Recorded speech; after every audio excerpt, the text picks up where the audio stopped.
Hey everyone, welcome back to my another mini vlog. সকালবেলা chicken রান্না দিয়ে শুরু হচ্ছে। আর এই দিকে দেখো, বাইরে এখনও সূর্যই ওঠেনি। সকাল সকাল আমি 2টোর সময় রাতে ঘুমিয়ে সকালবেলা 4টেয় উঠে আমার হালাত এই, মা এদিকে সূর্য উঠে গেছে আর উঠোনটা ঝাড় দিচ্ছে। রাত্রিবেলা চিকেন ম্যারিনেট করে রেখেছি, সকালে এত জল বেরোচ্ছিল যে হচ্ছিলই না। এখন দেখো আমরা বেরিয়ে গেছি, বাইরে প্রচণ্ড কুয়াশা। আর এই যে আমরা রেডি শেডি হয়ে বেরিয়েছি, আর স্টেশনে পৌঁছেই শুরু হয়ে গেছে গোলার দুষ্টুমি। ও তো এক জায়গায় শান্ত দাঁড়িয়ে থাকতেই পারে না। স্টেশনে অনেক দুষ্টুমি করার পরে এই যে চলে এসছে ট্রেন। আর ট্রেনে উঠে আমরা এখন যাচ্ছি Sealdah station, sorry Kolkata station থেকে এবার আমাদের ট্রেন ছিল। আর এই দেখো, এটা নেক্সট দিনের ভিডিও। এত কুয়াশা, বাইরে কিচ্ছু দেখা যাচ্ছিল না।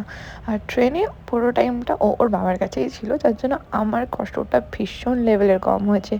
Thanks for watching guys.